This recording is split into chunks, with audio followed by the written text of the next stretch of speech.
Psalm 1, verse 4.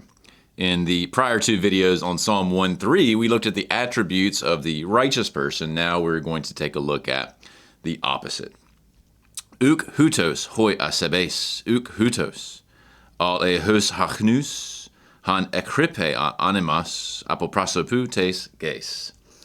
Well, we begin here with a very strong negation, uk hutos, so it's describing how the subject of this verse is not like or not as the prior descriptions in 1:3. And we are talking about the asebes. And asebes here, that's the plural form with the hoi. This is the word for ungodly. Sometimes it's used for the impious or something like that. The underlying Hebrew, though, is rashaim. And that's a pretty good pairing, but rashaim is more something like the wicked. And you'll often see in the Septuagint that that word is going to be translated with a form of kakos, perhaps, or animas, but here the translator of the Psalms has used asebes. It's kind of an interesting choice. So not so are the ungodly.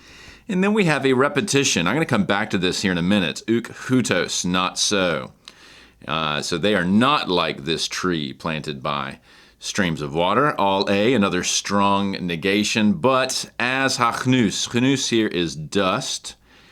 Now the Hebrew has chaff here, like the leftover bits of some sort of harvest, but this is a more generic term for dust. So the wicked or the ungodly are like dust, which, so the Han here is telling us more about the knus ekripe. This is from ekrypto, which in this form with the EI ending is a third singular present active and indicative. It means to drive away, and the subject is the anemos here, the wind. So the wind, it's Hebrew, it's ruach here. The wind drives away this dust. And interestingly, the song goes on, the translation here at least, goes on with from the face of the earth. Now I'm going to come back to that as well. That may not be familiar if you're used to this psalm in the Hebrew form. On that note, let's take a look at two interesting features. First off, this repetition of uk hutos.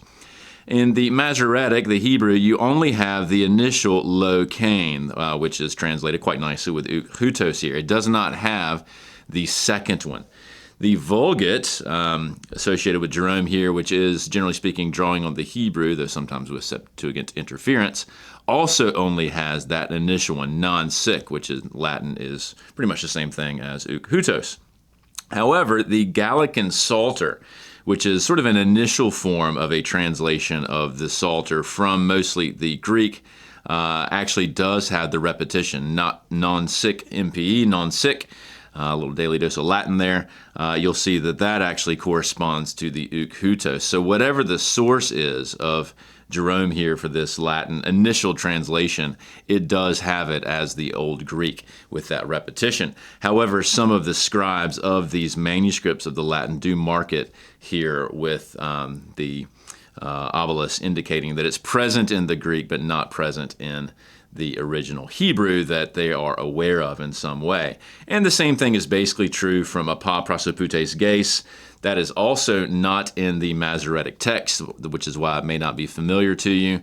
The Vulgate, once again, does not have it. It completely omits it. But the Gallican Psalter does have aphasie terai, which would correspond to that. And again, some scribes mark that up as well. So some interesting stuff, a little introduction to some ancient translation issues that we deal with as with respect to what may be in the original Hebrew versus what we see in the Greek. And most likely, either an original copy of the Hebrew that the translator into Greek was using, maybe it had a second locain. In fact, that's what the editors of the BHS suggest, that maybe we should add a locain there at the end, which would lead to the second uk hutos, or perhaps it was an accidental ditography, a repetition. There's not enough evidence to know either way, but just interesting little feature in the Greek of Psalm 1:4.